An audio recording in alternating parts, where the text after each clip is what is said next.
Lilavati classes में आपका स्वागत है। आज हम स्टूडेंट कॉर्नर नाम से एक नया सेगमेंट स्टार्ट करने जा रहे हैं स्टूडेंट की मांग से।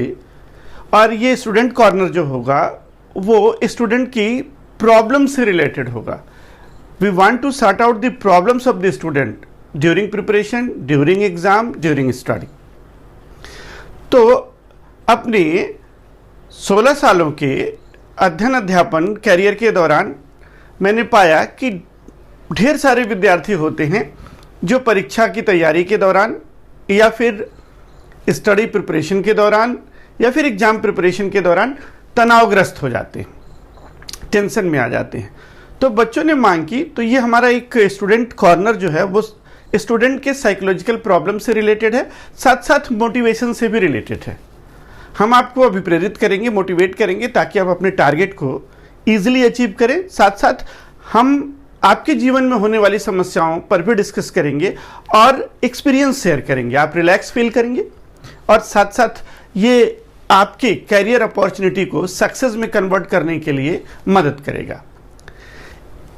इस स्टूडेंट कॉर्नर का जो फर्स्ट सेगमेंट हमने लिया है वो 2 कैटेगरी के स्टूडेंट होते हैं। आप देखें, अगली बार मैं ठीक से तैयारी करके एग्जाम दूंगा। कुछ स्टूडेंट ऐसे होते हैं जब भी एग्जाम दे के आते हैं आप उनसे पूछिए कि कैसा हुआ पेपर, अगली बार ठीक से तैयारी करके एग्जाम दूंगा, और उनका अगली बार कभी नहीं आता। वो हर बार यही बोलते हैं अगली बार ठीक से तैयारी करके एग्जाम दूंगा। एक कैटेगरी और है जिनका पेपर अच्छा होता है या फिर वो कहते हैं कि इस बार कुछ कमी रह गई, अगली बार मैं ठीक से तैयारी करूंगा और रिजल्ट दे दूंगा, और वो रिजल्ट ले लेते हैं। तो ये फोकस्ड है फर्स्ट कैटेगरी के स्टूडेंट पे जिनका अगली बार कभी नहीं आता। और वो क्यों नहीं आता, वो हर बार ये क्यों कहते हैं कि next time I will prepare better next time, और उनका वो नेक्स्ट टाइम कभी नहीं आता। वो उनका मिसमैनेजमेंट है, वो तनाव में आ जाते हैं और तनाव के कारण अपने शरीर की जितनी एनर्जी है जो वर्क आउटपुट में कन्वर्ट हो सकती है वो नहीं हो पाती। तो इसी पर आज हम फोकस हैं। देखिए, किसी से पूछा जाए क्या आप परीक्षा के लिए तैयार हैं, इतना पूछने मात्र से ही वो व्यक्ति तनाव में आ जाता है। अगर किसी से पूछा जाए चलिए हम आपका इंटरव्यू लेते हैं, क्या परीक्षा के लिए तैयार हैं, साक्षात्कार के लिए तैयार हैं, तो बॉडी उसकी टेंशन में आ जाती है। ये टेंशन आपको समझना है क्या है। लेकिन इन सबको स्टार्ट करने से पहले मैं एक चीज जो समझाना चाहूंगा हर उस स्टूडेंट को कि आपके हिस्से की पढ़ाई कोई और नहीं कर सकता। घर हो, दोस्त हो, फ्रेंड्स हो, कोचिंग हो, इंस्टीट्यूशन हो, टीचर हो, बुक्स हो, इंटरनेट हो, लैपटॉप हो, सब कुछ होने के बाद वो एसोसिएट फैक्टर है। पढ़ना तो आपको ही पड़ेगा, आपके हिस्से की पढ़ाई कोई और नहीं करके देगा। अगर ये फंडामेंटल थॉट आपके समझ में आ गया then you can win the race, undoubtably you can win the race. तो क्या परीक्षा के लिए तैयार हैं, इतना पूछने मात्र से बॉडी में एक टेंशन क्रिएट होता है और मैं यही बताऊंगा इस टेंशन को कैसे मैनेज किया जाए। देखिए, स्टडी के दौरान, ड्यूरिंग स्टडी या जब एग्जाम टाइम आ जाता है तो जो टेंशन होता है वो नेचुरली जनरेट हो जाता है। आप समझें कि टेंशन क्या, व्हाट इज टेंशन। जो टेंशन है वो शरीर की प्रतिक्रिया है, natural response of the body है। जब आपके सामने कोई फिजिकल या मेंटल चैलेंज आ जाता है तो उस फिजिकल और मेंटल चैलेंज को मीट करने के लिए बॉडी हार्मोन में चेंज करती है, हार्मोनल चेंज ले आती है, जिसका एक सुधरा हुआ रूप क्या है, तनाव। तो तनाव सुरक्षा देता है और तनाव को मैनेज करना पड़ता है। आप देखिए, ये तनाव है, अगर आप तनाव को मैनेज नहीं करते तो वो समस्या में कन्वर्ट हो जाता है। तो आइए अब हम चर्चा परिचर्चा डिस्कस करें how to manage the tension positively. देखिए, परीक्षा का नजदीक आना, कमिंग सून, जैसे ही डेट शीट आ जाती है किसी भी परीक्षा की, विद्यार्थी तनाव में आ जाते हैं। तनाव का उत्पन्न होना यह हेल्दी बॉडी का एक नेचुरल रिस्पॉन्स है। आप इस बात को समझें, परेशान ना हो। तनाव का उत्पन्न होना, टेंशन क्रिएट होना हेल्दी बॉडी का एक नेचुरल सिम्टम है, नेचुरल रिस्पॉन्स है।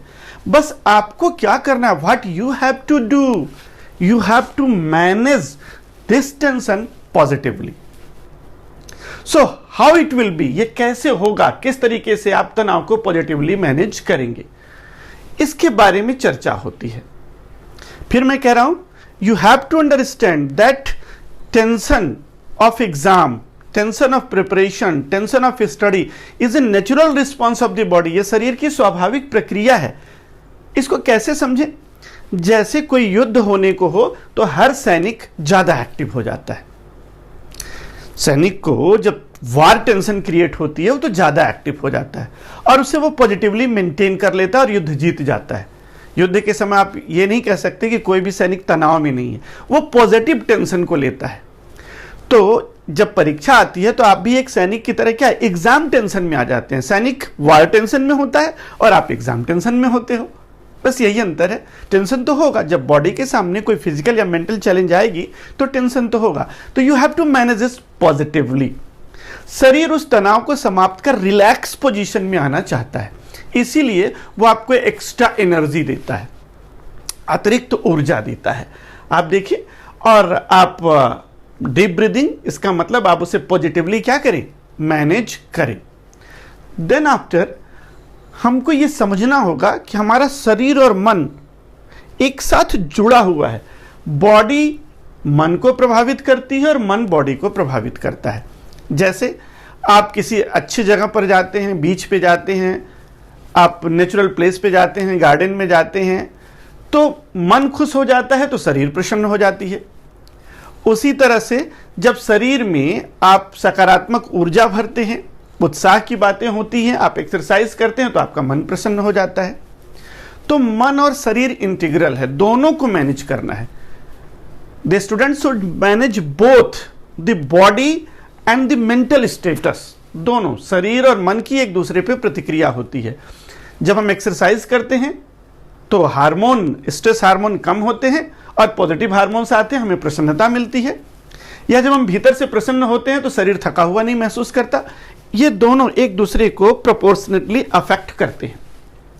देखिए, अब हम बता दें कि पॉजिटिव जो टेंशन है, जो पॉजिटिव टेंशन है, जो स्टडी टाइम के दौरान पैदा होता है, उसके लक्षण क्या हैं। जब ये लक्षण हों, ये सिम्टम हों, तो आप जान जाइए कि ये पॉजिटिव टेंशन है, ये बुरी बात नहीं है। It's not a bad thing, it's a positive thing and you have to manage positively. Time and again I am repeating my sentence. देखिए, जब भी तनाव स्टडी टाइम में होता है तो आप अधिक घंटे पढ़ाई करते हैं, समय का आपको ज्ञान नहीं होता, एकाग्रता के साथ, कंसंट्रेशन के साथ पढ़ाई करते हैं, सोशल रिलेशंस को कम कर देते हैं, अधिक जागते हैं, कम नींद लेते हैं, और जो एक्स्ट्रा बॉडी एक्टिविटीज है उस पर भी आपका अटेंशन कम होता है। ये सब क्या है? ये सब टारगेट के लिए बॉडी की एक पॉजिटिव प्रतिक्रिया है। जब भी आप कोई बिग ड्रीम देखते हैं तो ये सारे काम बॉडी अपने आप करने लगती है। जब आप कोई न्यू गोल सेट करते हैं तो बॉडी ये सारे काम करने लगती है और फिर आप वो एक्शन करने लगते हैं। इसका मतलब शरीर रिस्पांस दे रही है ड्रीम या गोल की तरफ जाने के लिए, इसलिए वो एक्स्ट्रा सप्लीमेंट आपको प्रोवाइड करा रही है। देन अगर आप इस टेंशन को, जो बॉडी एक्स्ट्रा सप्लीमेंट के द्वारा आपको एनर्जी दे रही है, अगर आप उसको निगेटिवली मैनेज करेंगे तो ये जो पॉजिटिव रिएक्शन शरीर की है वो प्रॉब्लम बन जाती है। आप डिप्रेशन में आ जाते हैं, आप एंजाइटी में आ जाते हैं, अपने रिजल्ट को लेके, अपने प्रिपरेशन को लेके, अपने स्टडी को लेके, तब ये प्रॉब्लम हो जाती है, तब आप तनावग्रस्त हो जाते हैं। जब आप इसका निगेटिव, टेंशन का निगेटिव मैनेजमेंट करते हैं तब ये प्रॉब्लम बनती है। पॉजिटिव मैनेजमेंट में tension is not the problem. Tension cylinder में भरे हुए गैस की तरह है, जिसका पॉजिटिव मैनेजमेंट करके हम कुछ भी कर सकते हैं और निगेटिव मैनेजमेंट किया तो ब्लास्ट करके वो कुछ भी कर सकती है। तो आप तनावग्रस्त हो जाते हैं जब आप पॉजिटिव कम और निगेटिव मैनेजमेंट पर अधिक ध्यान देते हैं। देखिए, तनावग्रस्त विद्यार्थी के लक्षण क्या हैं? अगर ये सिम्टम आपको मिले तो आप जान जाइए कि आप अपनी पढ़ाई को लेके, अपनी प्रिपरेशन को लेके, अपनी स्टडी को लेके, अपने रिजल्ट को लेके टेंशन में है। तो देयर आर सम सिम्टम कि आपके पास टेंशन है। परीक्षा के बारे में, एग्जाम के बारे में अधिक सोचना और कम पढ़ना। आप कम पढ़ते हैं और एग्जाम के बारे में ज्यादा सोचते हैं, इसका मतलब आप प्रॉब्लम के बारे में ज्यादा सोचते हैं और सॉल्यूशन पर ध्यान नहीं देते। साथ साथ परीक्षा के रिजल्ट के बारे में काल्पनिक काल्पनिक इमेजिनरी रिजल्ट आ जाता है आपका। परीक्षा के परिणाम के बारे में अधिक सोचते हैं और इमेजिनरी रिजल्ट बनाते हैं विदाउट द रियल वन। तो आप जान जाइए कि आप तनावग्रस्त हैं। अपनी तैयारी को लेकर आप हाइपर सेंसिटिव होते हैं, अत्यधिक संवेदनशील हो जाते हैं। है कि नहीं है, पूरी तैयारी है कि नहीं है, क्या होगा, रिजल्ट में क्या होगा, परीक्षा दे पाऊंगी, पास होंगे नहीं होंगे, there are so many questions जिसमें आप इंडल्ज होते हैं। आप एक साथ बहुत सारी प्रायोरिटी और प्लानिंग पर काम करते हैं, अनेक योजनाओं पर एक साथ काम करते हैं और कोई भी योजना पूरी नहीं हो पाती तो इसका भी तनाव आपके ऊपर हावी हो जाता है। आप इंपॉर्टेंट और अर्जेंट, जीवन में कुछ काम इंपॉर्टेंट होते हैं, कुछ अर्जेंट होते हैं। आप प्रायोरिटी नहीं सेट कर पाते कि क्या इंपॉर्टेंट है क्या अर्जेंट है। सब आपको इंपॉर्टेंट लगता है और सारे ही आपको अर्जेंट लगते हैं। जब किसी भी व्यक्ति को सारा काम इंपॉर्टेंट और अर्जेंट लगने लगे तो वो अपने काम के वर्क लिस्ट की प्रायोरिटी नहीं बना पाता और फिर लास्ट टेंशन तो पैदा होना ही है। फिर पढ़े हुए को तेजी से भूलते हैं। आप तेजी से पढ़ते हैं, तेजी से भूलते हैं। जल्दीबाजी, इन्हें हरी, जल्दीबाजी में आप सबको क्या करते हैं, कंपाइल करते हैं पढ़े हुए को, और फिर जब ये सब नहीं हो पाता तो आप बैठ जाते हैं कि अब मुझसे नहीं होगा। ऐसा नहीं है, ये केवल सिम्टम है। फिर मैं आगे बताऊंगा आप इनको कैसे मैनेज करें। पढ़ने वाले स्थान पर जो आपका स्टडी प्लेस है, स्टडी प्लेस चाहे वो टेबल हो जहां भी आप पढ़ते हो, ढेर सारे बुक्स सब्जेक्ट्स के लगे होते हैं। तो आप ये समझ जाइए कि आप टेंशन में हैं, आप प्रॉब्लम के बारे में ज्यादा ध्यान दे रहे हैं और सोल्यूशन पे कम सोच रहे हैं। तो ये सिम्टम आप ध्यान दीजिए, ये सिम्टम है। तो जरूरत किसकी है कि आप इसको पॉजिटिवली मैनेज करें। देखिए, प्रबंधन जो हम मैनेज करते हैं ना, वो पर्सनैलिटी के अकॉर्डिंग होता है। देखिए, जो आपकी स्टडी है वो मेंटल फंक्शन ज्यादा है, बॉडी का फंक्शन कम है। आप कृषक की तरह शारीरिक श्रम नहीं कर रहे हैं, आपके पास मानसिक श्रम है। तो मेंटल मैनेजमेंट ज्यादा करना है आपको, शारीरिक प्रबंधन कम करना है। फिर जहां आप पढ़ रहे हैं, जो आपके पढ़ने का कमरा हो, जो आपके दोस्तों का समूह हो, जहां आप उठते बैठते हो, उसको भी मैनेज करना चाहिए। वहां से भी पॉजिटिव एनर्जी निकलती है और निगेटिव एनर्जी निकलती है। अगर आप निगेटिव लोगों के बीच में बैठेंगे, जो आपकी स्टडी को लेकर, आपकी प्रिपरेशन को लेकर हमेशा निगेटिव टोंट मारेंगे, तो आप धीरे धीरे निगेटिव हो जाएंगे। क्योंकि कान एक ऐसी जगह है जिसको आप बंद नहीं कर सकते। जाने अनजाने भी चीजें इसमें जाती रहती हैं और वो प्रभाव डालती हैं, चाहे वो अच्छी हो चाहे बुरी हो। तो फिर पठन पाठन, स्टडी प्लान आपको करना है। फिर मैं कह रहा हूं बॉडी को फिजिकली फिट रखना है। जहां आप पढ़ रहे हो, स्टडी प्लेस और अपने सराउंडिंग्स को आपको वहां भी मैनेजमेंट करना है। फिर आपको स्टडी प्लान बनाना है और फिर आपको अपने स्टडी को लेके मेंटल मैनेजमेंट भी करना है। यह सारा काम आपको करना है। अब देखिए, आप इसके बाद जब आप ये सारा काम कर लेते हैं तो तनाव करने के लिए, जो तनाव है वो करने के लिए आपकी परीक्षा है और तनाव का प्रबंधन करने के लिए आप स्वयं हैं।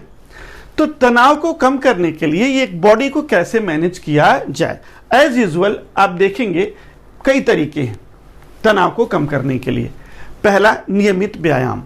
देखिए, नियमित शब्द जीवन में, रेगुलर नियमित शब्द एक ऐसा है जिसको बहुत कम लोग अपना पाते हैं। छोटा से छोटा काम भी नियमित नहीं हो पाता, उसमें कोई ना कोई ब्रेक आ जाता है, और जो इसमें रेगुलर हो जाता है वही विजेता है। तो आप रेगुलर एक्सरसाइज करें, ये एक पॉजिटिव हार्मोन पैदा करता है और स्ट्रेस हार्मोन को कम करता है। और उस फिजिकल एक्सरसाइज में आप एरोबिक्स को शामिल कर सकते हैं, जिसमें ऑक्सीजन इंटेक ज़्यादा होता है और कैलोरी बर्न होती है। साथ साथ योग को भी शामिल कर सकते हैं। तो you can associate aerobics, okay, physical working as well as yoga to manage your body stress, क्योंकि ये पॉजिटिव हार्मोन क्रिएट करते हैं। फिर आप देखिए, संगीत सुनना, ये साइंटिफिक ट्रूथ है, बोस ने सिद्ध किया था कि पौधे भी संगीत सुनते हैं और बड़े होते हैं। तो हेल्दी और पॉजिटिव स्वास्थ्यप्रद संगीत सुनिए। संगीत सुनने से तनाव कम होता है, ये एक वैज्ञानिक सत्य है और तथ्य है। साथ साथ कुछ लोग, कुछ विद्यार्थी, मुझे शिकायत है, कुछ विद्यार्थी तनाव को कम करने के लिए नशीले पदार्थों का सेवन करते हैं, चाहे वो एक्स्ट्रा और एक्सटेंसिव कैफीन लेना हो या कोई अन्य पदार्थ हो। ये थोड़ी देर के लिए मदद कर सकते हैं आपको, लेकिन अंत में इनका रिजल्ट हानिकारक ही होता है। तो प्लीज क्विक, छोटे से लाभ के लिए, तुरंत के लाभ के लिए एक बड़ा नुकसान मत करिए। नशीले पदार्थों का सेवन मत करिए, इससे लास्ट में नुकसान ही होता है। बाहर निकलिए। भगवान की ये बनाई दुनिया बड़ी खूबसूरत है। एक छोटी सी बात मैं आपसे शेयर कर रहा हूं, आप देखिए, अगर आपके सामने 10 वृक्ष हों या 10 पौधे हों, आप उनकी पत्तियों की बनावट को देखें, फूलों की बनावट को देखें, उनके रंगों को देखें, तो आपको ये देख के आश्चर्य होगा कि ऐसे रंग कोई कैसे बना सकता है, पत्तियों की इतनी डिजाइन कोई कैसे बना सकता है।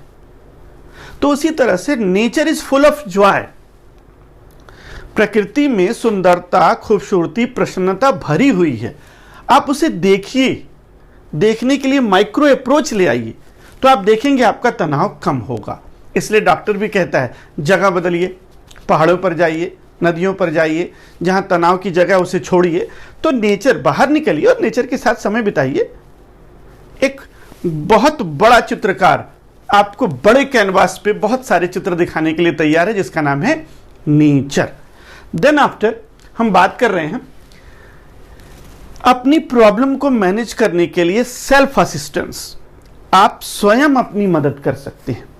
याद रखिए, ये जो अब मैं बताने जा रहा हूं वो बड़ा ही इफेक्टिव तरीका है।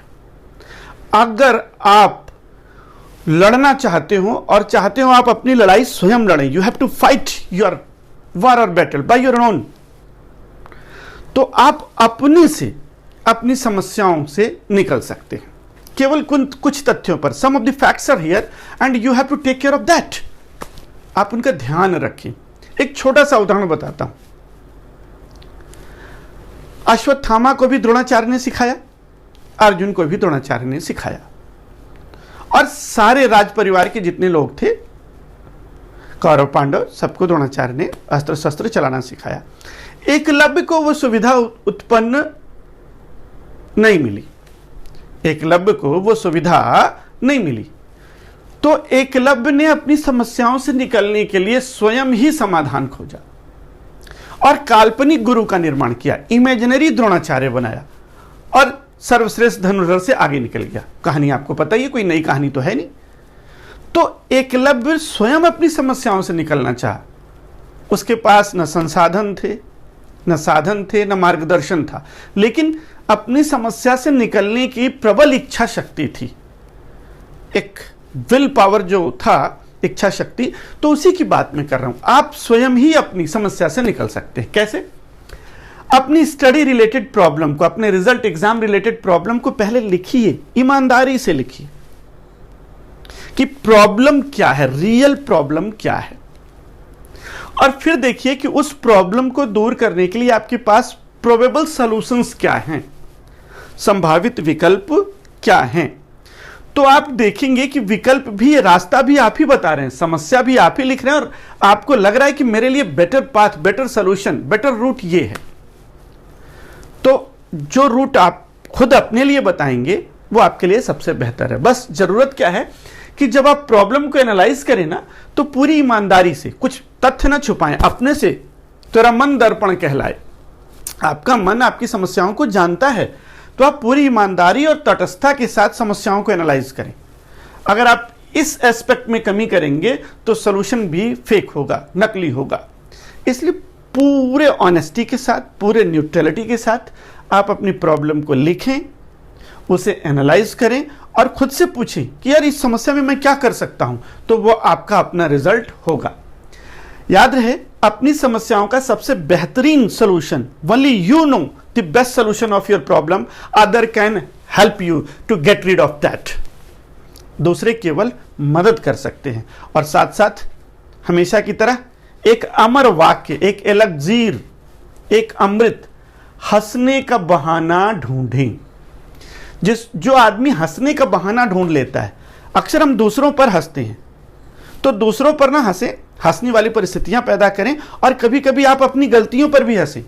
तो जो अपनी गलतियों पर हंसता है और दूसरों पर नहीं, दूसरों के साथ हंसता है, वो एक हेल्दी एनर्जी लेके आता है, वो एक स्वस्थ ऊर्जा लेके आता है।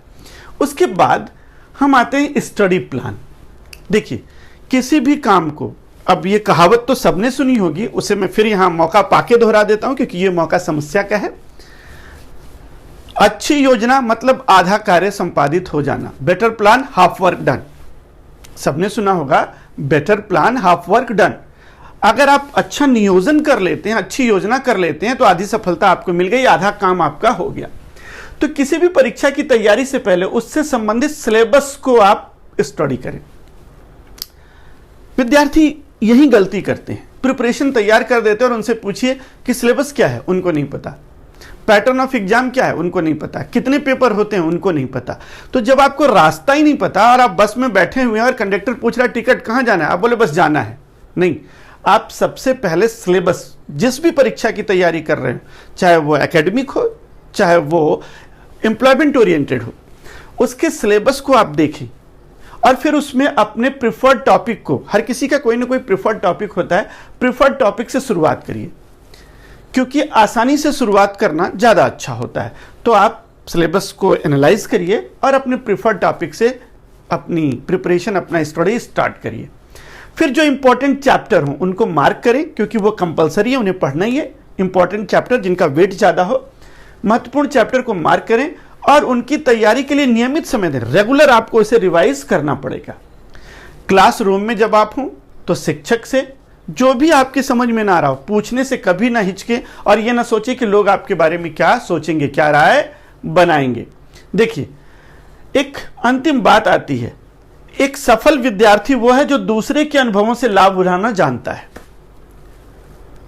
आगे ना रिवाइज, एक सफल विद्यार्थी वो है जो दूसरे के अनुभवों से लाभ उठाना जानता है। देखिए, शास्त्रों में यहां तक कहा गया है कि एक चोर व्यक्ति को भी यह कहने का अधिकार है कि चोरी बुरी चीज है। आप यह मत कहिए कि आप तो चोर हो और कह रहे हो चोरी बुरी चीज है, आप स्वयं करते हो और दूसरे को कह रहे हो मत करो। नहीं, शास्त्रों ने कहा है एक बुरा व्यक्ति भी अपने कृत्यों की बुराई कर सकता है। एक शराबी यह कह सकता है कि शराब पीना बुरी बात है। आप ये नहीं कह सकते कि आप पहले छोड़ो फिर कहो। इसका मतलब दूसरे के अनुभव से लाभ आपको उठाना है। इससे आपकी सफलता का दर बढ़ जाता है और समय कम हो जाता है। जब आप दूसरे के अनुभव का लाभ उठाते हैं तो कम समय में ज्यादा सफलता मिलती है। देखिए, अब कुछ ऐसी चीजें हैं जो आपको पढ़ते समय अवॉइड करनी चाहिए, नहीं करनी चाहिए। अगर आप ये काम करेंगे, एक साथ अनेक विषयों को ना पढ़ें, एक साथ ढेर सारे सब्जेक्ट्स, अनेक विषयों को आप ना पढ़ें, और मैंने कहा ना प्राथमिकता का निर्माण करें। एक साथ ढेर सारे विषयों को ना पढ़ें और साथ साथ प्राथमिकता का निर्माण करें। अब देखिए, आप मुख्य नोट्स, आप नोट्स बनाइए, आप अपने नोट्स बनाइए और नोट्स बनाने का जो तरीका है वो रोचक होना चाहिए। आप अपने नोट्स बनाएं और नोट्स बनाने का तरीका क्या हो, रोचक। और लास्ट ईयर क्वेश्चंस को आप जरूर देखिए और उन्हें सॉल्व करने की कोशिश कीजिए। लास्ट ईयर क्वेश्चंस को जरूर देखिए और उन्हें सॉल्व करने की कोशिश कीजिए। और उस समय की पहचान करें जब आपकी बॉडी बड़ी रिलैक्स्ड हो। उस समय की पहचान करें जब आपकी बॉडी लैंग्वेज सबसे अधिक शांत हो और कॉन्सेंट्रेट हो। यही आपके पढ़ने का उचित समय हो, चाहे वो दिन हो, रात हो, सुबह हो, शाम हो। जब आपकी बॉडी रिलैक्स और कॉन्सेंट्रेट हो, उस समय को पहचानिए। यही पढ़ने का सबसे उचित समय है। काम को निश्चित समय पे पूरा कीजिए। किसी भी काम को निश्चित समय में पूरा करने के लिए टारगेट सेट करिए कि मैं 2 दिन, 4 दिन, 6 घंटे के भीतर में ये काम करूंगा, और उसको रेगुलरली उसे क्या करिए, इवेल्युएट करिए। Evaluation is the best technique. किसी ने कहा है जिस काम का मूल्यांकन नहीं हुआ वो काम किया ही नहीं गया। जिस काम का इवेल्युएशन नहीं हुआ वो काम किया ही नहीं गया। इसीलिए इवेल्युएट कीजिए। अपने लक्ष्य को इस प्रकार व्यवस्थित कीजिए कि वो बार बार आपकी आंखों के सामने आए। ये टेक्निक बड़े कमाल की है। इसको कहते हैं विजुअलाइजेशन टेक्निक। आप आंखें बंद कीजिए और जो भी आप बनना चाहते हैं, जो भी आप करना चाहते हैं, जितने भी % आप पाना चाहते हैं, जितने भी घंटे आप पढ़ना चाहते हैं, उसको आंख बंद करके विजुअलाइज कीजिए। विजुअलाइजेशन करने से हमेशा एक पॉजिटिव एनर्जी आती है जिसको हम कहते हैं इंट्रोस्पेक्शन। तो आप किसी जगह लिख लीजिए या ऐसा कोई उपाय करिए जिससे आपका टारगेट दिन में कई बार आपको विजुअलाइज हो, आपको दिखे। वो आपको रिमाइंडर की तौर पे, फोन में रिमाइंडर आता है ना, वो आपको रिमाइंड कराए कि आपको ये करना है। तो मतलब बार बार टारगेट आपके सामने आए। जब आप ऐसा करते हैं तो टेंशन पॉजिटिवली मैनेज हो जाता है। अब वर्किंग प्लेस का मैनेजमेंट है।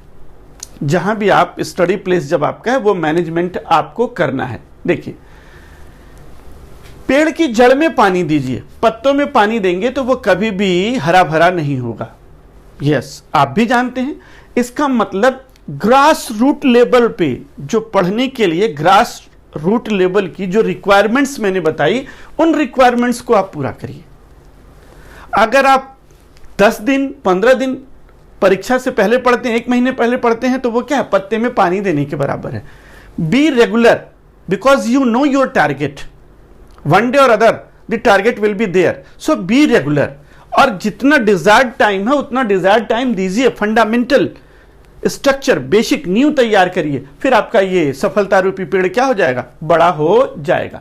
देन हम बात करते हैं आत्मविश्वासी लोगों के साथ रहें। जो लोग सक्सेस गेन कर चुके हैं उनकी भी सुनिए, और अति विश्वासी लोगों से बचें, क्योंकि अति विश्वासी लोग कभी सफल नहीं होते। आत्मविश्वासी बने, उन लोगों के साथ रहें जो सेल्फ कॉन्फिडेंस में हो, जिन्होंने सक्सेस ली हो। निगेटिव सोच वालों से दूर रहें, क्योंकि वो हमेशा आपको सफलता से दूर ही ले जाएंगे और कहेंगे कि आप में वो ताकत है ही नहीं, किसी ने आपके खानदान में नहीं किया, आप क्या करोगे। ऐसे निगेटिव लोगों से दूर रहें। और फिर मैंने कहा, शरीर की प्रतिक्रिया मन पर और मन की प्रतिक्रिया शरीर पर होती है। अतः स्थान और कार्य, उस स्थान और कार्य से दूर रहिए जो अनावश्यक आपको तनाव पैदा करें। और देखिए, ये सक्सेस तीर निशाने पे लगा। आंखें मूंदकर आप अपने लक्ष्य की सफलता का काल्पनिक आनंद लीजिए, इसको एंजॉय करिए, जिसको मैंने अभी क्या बोला था, विजुअलाइजेशन टेक्निक। तो ये इस तरीके से आप करेंगे तो ये कार्यशाला प्रबंधन आपका हो जाएगा। और लास्ट में जब कुछ भी समझ में ना आए तो कुछ पेन किलर होते हैं। डॉक्टर दर्द को मिटाने के लिए पेन किलर देता है, तो कुछ पेन किलर सेंटेंस है। जब भी आप तनाव में हो, इन पेन किलर सेंटेंस को दोहराइए। जीवन में कहीं ना कहीं आपने सुना ही होगा इसे, और आपके लिए मैं पुनः इसे लेके आ रहा हूं। मैंने कहा ना कि कुछ पेन किलर सेंटेंस हैं, जब भी जीवन में आप तनाव में हो इनको जरूर दोहराइए, ये तुरंत राहत देते हैं। जैसे देखिए, जो घटित होने वाला हो, गीता का एक वाक्य है, जो घटित होने वाला है उसके विपरीत कभी नहीं होगा, और जो नहीं घटित होने वाला है वो कभी नहीं होगा। इसका मतलब आप घटनाओं को बनाने और टालने वाले नहीं हैं। जो घटित होने वाला है उसके विपरीत कभी नहीं होगा, और जो घटित नहीं होने वाला है वो कभी होगा नहीं। तो आप अपने को यह मानिए कि कर्मण्येवाधिकारस्ते, कर्म करने तक आपका अधिकार है, आप ईमानदारी से कर्म करें। उसके बाद किसी दूसरे का अधिकार स्टार्ट होता है, आपका नहीं होता। किसान की तरह हर बार वो बेहतर खेती ही कर सकता है, बारिश पर, धूप पर, ओले पर, फ्रॉस्टिंग पर उसका कोई कंट्रोल नहीं है, फिर भी वो खेती करता है। तो आप पढ़िए, अनवरत रूप से पढ़िए, रिजल्ट पर, रैंकिंग पर, पॉजिटिव निगेटिव होने पर, इस पर आपका कोई जोर नहीं है। एक किसान और एक विद्यार्थी में सिमिलरिटी है। मैंने फिर कहा, एक किसान केवल अच्छी तरह से खेत बोता, जोतता, उसमें बीज डालता और उसका रखरखाव करता है। बारिश होना, धूप पड़ना, ओले पड़ना, आग लगना, अनावृष्टि होना, अतिवृष्टि होना, सूखा होना, इस पर उसका कोई कंट्रोल नहीं है। वो केवल अपने हिस्से का काम करता है। तो आपको ईमानदारी से केवल अपने हिस्से का ही काम करना चाहिए। देखिए, यह है, भाग्य को छोड़कर किसान की तरफ प्रयास करना चाहिए, और प्रयास करने के बाद भी यदि काम सिद्ध ना हो तो उसमें आपका कोई दोष नहीं है। इसलिए आप इसे एंजॉय करिए कि आपने एक ईमानदारी से मेहनत की। और याद रखिए, सच्चे बनिए, अपने मेहनत के प्रति, अपने कार्य के प्रति सच्चे बनिए। छोटा बालक तनाव मुक्त होता है क्योंकि वो सच्चा होता है। फिर अंतिम वाक्य, ये लास्ट वाक्य है जो हर किसी व्यक्ति पर अप्लाई होता है, चाहे वो विद्यार्थी हो चाहे एक व्यक्ति हो। जिंदगी जटिलताओं, अनुकूलन और समायोजन की एक श्रृंखला है। Life is a series of complexity, adaptation and adjustment. कोई ऐसा नहीं हुआ जिसको मनमानी दुनिया मिली हो, मनमाफिक दुनिया मिली हो। आपको कहीं ना कहीं कॉम्प्लेक्स लाइफ मिलती है, कहीं ना कहीं आपको लाइफ में एडजस्टमेंट करना पड़ता है, और कहीं ना कहीं एडॉप्टेशन करना पड़ता है। तो life is a series of complexity, adoption and adjustment. मैंने फिर कहा, कभी किसी को मुकम्मल जहां नहीं मिलता, मनमाफिक दुनिया किसी को मिली ही नहीं है। इसलिए भी आप तनाव में मत रहिए। और ये परीक्षा की तैयारी इसी लाइफ सीरीज का एक पार्ट है। यहां जिंदगी ना तो शुरू होती है ना तो जिंदगी समाप्त होती है। देन आफ्टर एक लास्ट लाइन, अगर आप तनाव को पॉजिटिवली मैनेज नहीं करते हैं, तनावग्रस्त हो जाते हैं, टेंशन में आ जाते हैं फ्रेंड्स, तो ये लाइन आप हमेशा अपने दिमाग में याद रखिए, गरम अंगारा हाथ को जलाता है। अगर तनाव ने आपका शिकार कर लिया तो वो आपको नष्ट कर देगा। और अगर कोई विद्यार्थी तनाव रहित है, बिल्कुल टेंशन फ्री है, तो ठंडा अंगारा हाथ को काला करता है, फिर आपको सफलता नहीं मिलने वाली। इसीलिए जो बॉडी पॉजिटिव टेंशन देती है, उस पॉजिटिव टेंशन को वेलकम करिए, उसे मैनेज करिए और अपने लिए एक अच्छा सा रिजल्ट, अच्छा भविष्य तैयार करिए। इसी के साथ मिलेंगे हम स्टूडेंट कॉर्नर के अगले सेगमेंट में। आप वेट करिए और आप हमें लाइक, शेयर और सब्सक्राइब करें और बेल आइकन दबाना ना भूलें। मिलते हैं अगले सेगमेंट में स्टूडेंट कॉर्नर के।